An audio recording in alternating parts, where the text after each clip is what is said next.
Hello everyone, welcome back to my channel, and in this video again let's continue our Next.js authentication tutorial. So right now this is the looks of our login form. The first thing that I'm going to do is to improve this login button because right now, as you can see, it's a bit off looking. Let's adjust the width of the button to occupy this area, and to be able to do that we can add class name here with full. There you go, it's now good looking. So right now when we click this login, it's actually working, but it will be handled by this function here. We can see that when we add a console.log and let's submit here, see, we can see that it's working. If we add values here, then we can capture the values of the form, as you can see here. We can further improve these values by adding this a type, just like what is being suggested there. Infer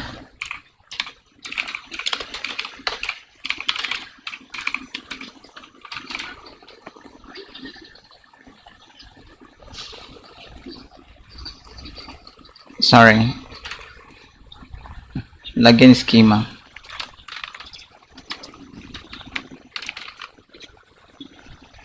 So let's submit this again, and we can see the same output in our console log. And as you can see also, that's the problem, because when we click login, we are submitting this form data still in our browser.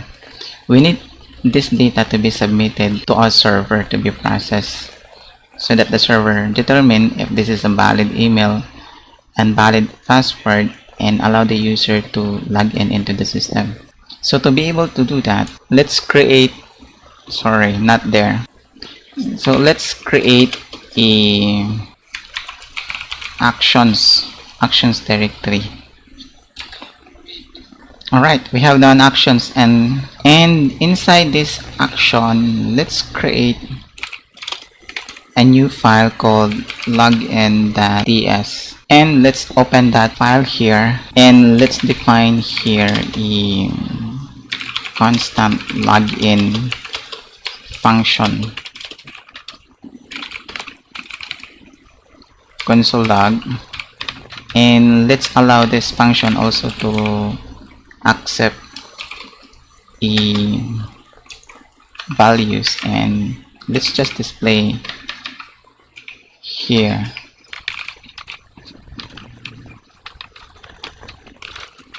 And now that we have that, let's replace this console log with login from login actions. Make sure you have imported your login here from login actions. And now let's clear this console log and let's submit this form data again. Oops, it's not working. Let's refresh, and let's type in name at example.com, password. Still it's not working because this function here is still being rendered in our browser. So we need to tell Next.js that this is to be used in the server. Now that we have that, let's go again on the browser, and there is an error. It needs to be async. So let's type here async, and this function now is an asynchronous function. So there you go, the error is gone. Let's clear our console here and submit once again our form, and there you go, there's no console log in our browser console log here. It's not log in our browser's console log, that is because it is being logged in our server console, as you can see here down below.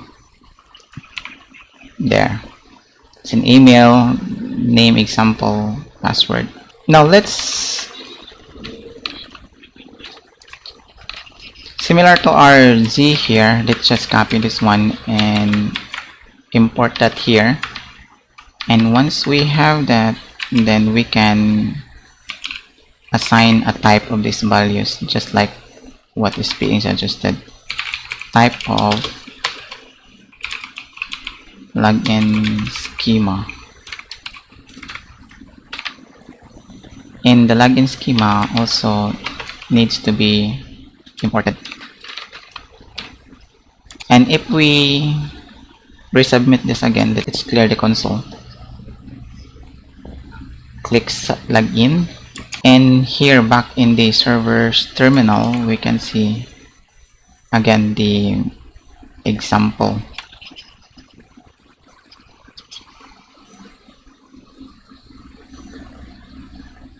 I just click again the login to make sure that it's really submitted in our server, and I can confirm it is really submitted in our server. Now let's continue this one, the login values.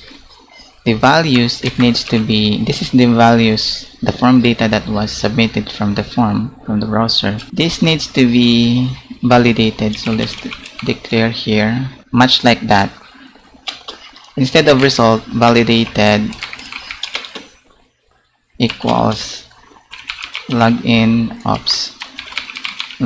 schema, and call the method parse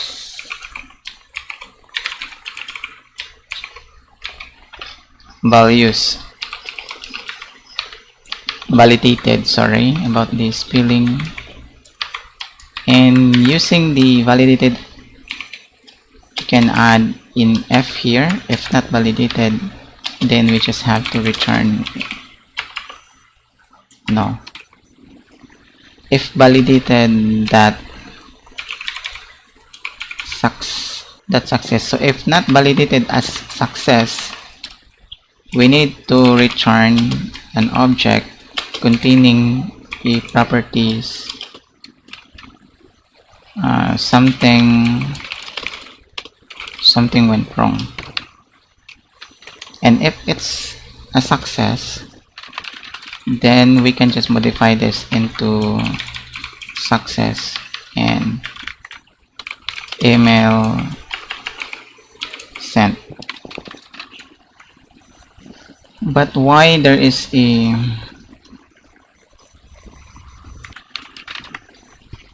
property success does not exist? I have a mistake here. It should be safe parse, and there you go, it's not complaining anymore.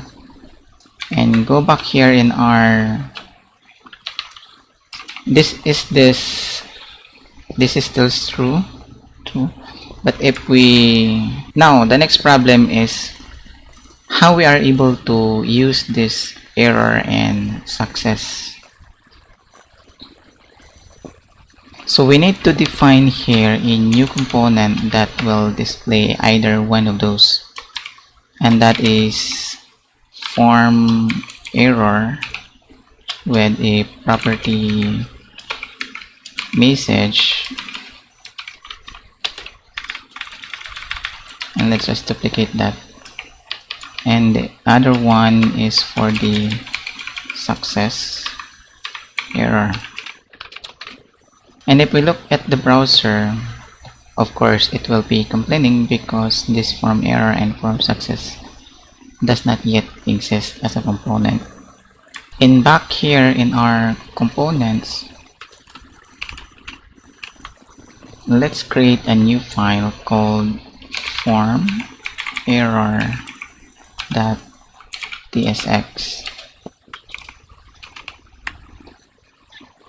And let's just copy this file and just create another one and modify it to be a success component.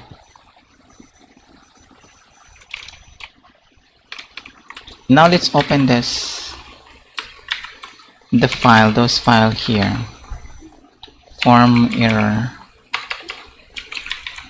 form success, and let's define here a constant form error, which is a function that will return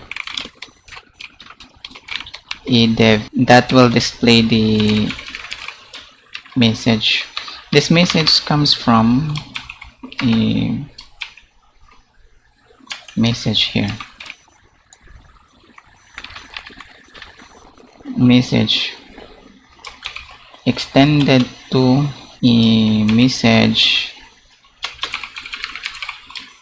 that is a string, and let's make this optional so that we can pass in an empty string.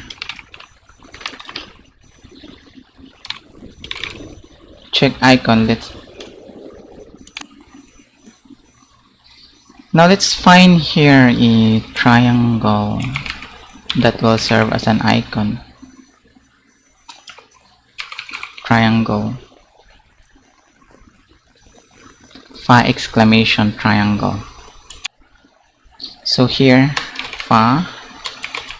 exclamation, this one, triangle. There, it's automatically exported. And to test that it will display is that, let's add a message here to see if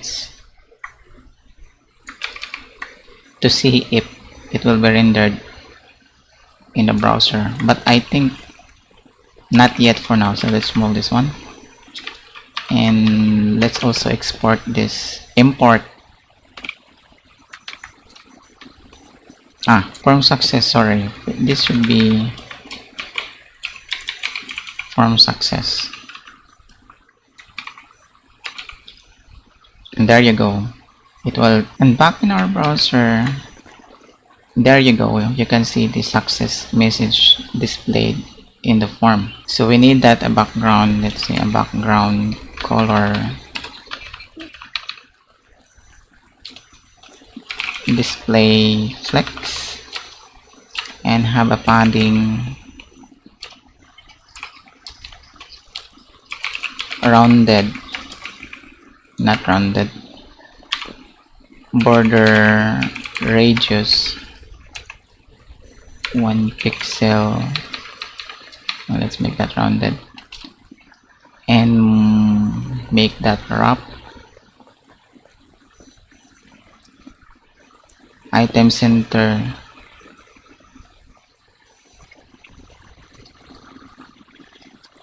so that's most likely the style. So let's do that. Let's add a class name here, bg. Is there a destructive here? Destructive divide 15 flex gap x4 item center in p3. Also, yeah, just like what is being suggested, rounded md text small, and there you go, our success message. So let's just do the same on the success. So for the, sorry, for error, not success, error,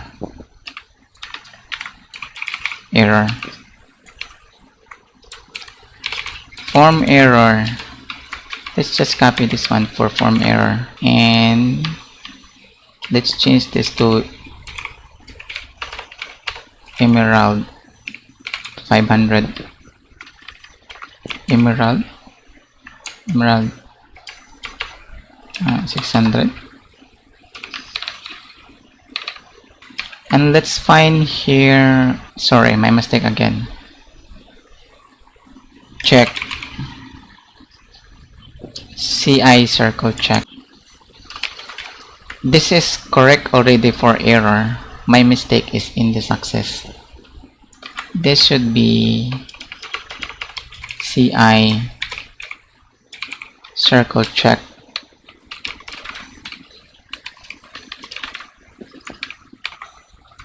And let's import the error component here. The error, it needs to be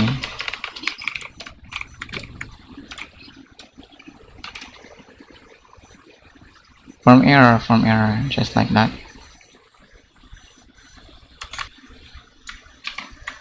And there you go. We can see now the two alerts display here.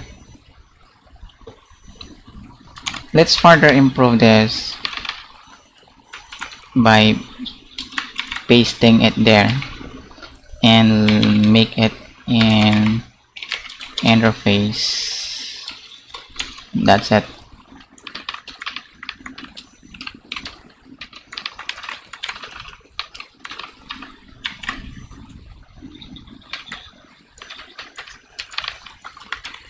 The same thing with this.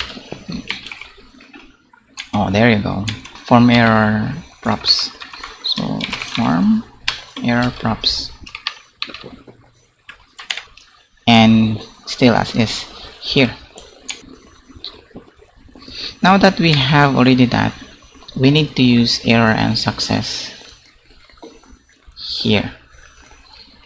So we need to have something like error and success variable. So it will complain here, of course, because the error and success is not yet defined.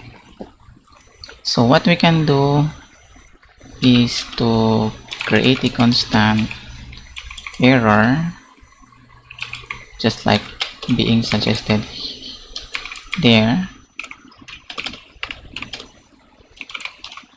Use state, and let's have this a type of string or undefined, and just duplicate this for success.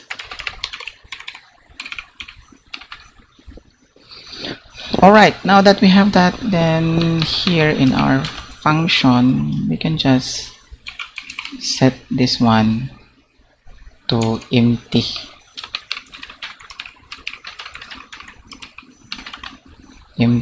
And that's for sure an empty in initial state. And use state is not defined. That is because that is needed to be imported from React. So to be able to do that, just erase the E and wait it. There you go.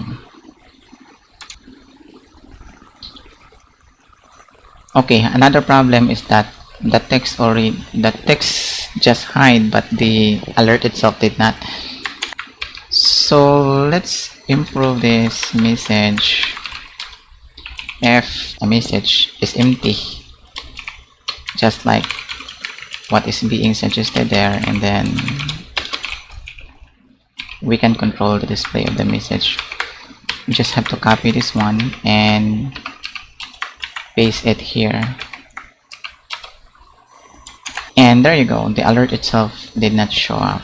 Let's add another declaration here, is pending, and start transition. No, that start transition from use transition.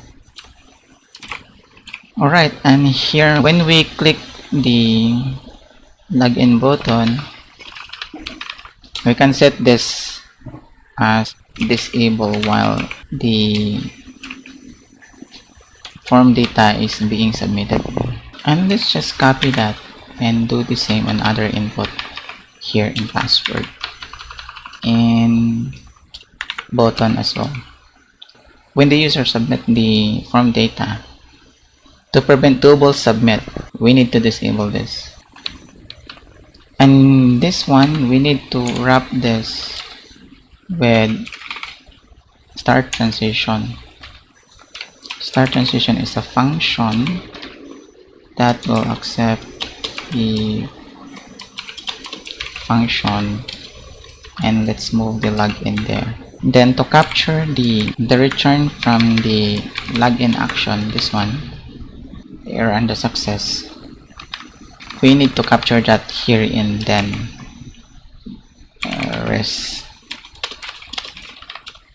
And yeah, if res success, then set success message or set error, and then this should be error. Above is actually we can just do like that.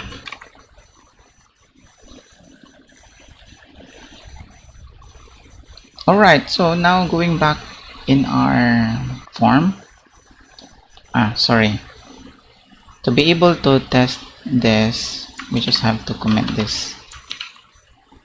So when we submit the form, it should display this something went wrong. So let's type in here name at example.com, password, submit, something went wrong. The message here is correct, but the component that was captured is wrong. So what is the possible thing that happened here? So this is the values. I'm going to remove this for now to check if I'm rendering the form error. Let's refresh the form and name at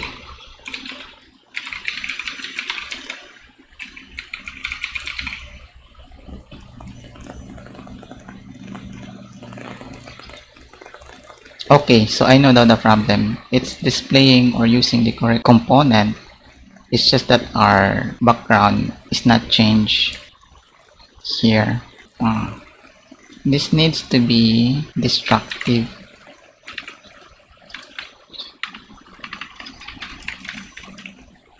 And let's use emerald here. Emerald 500. Text emerald 500, and there you go, our form alert is now correct. So we can now put back the form success here. Now since we see this is working, we can now then proceed to test the success. So let's submit this again, and we're expecting this to be a success message. There you go, a success message. Alright, so to make it more maintainable, cleaner, let's name this function as on submit and define it here, constant on submit equal to that one. Now let's test that. So let's submit again, name at example.com, password, and still working. So that's it for now. So we created a semi-functional form that can receive a form functionality that can receive form data in the server. So in the next video, we'll just continue improving our authentication tutorials. So stay tuned and see you in the next video. Bye bye.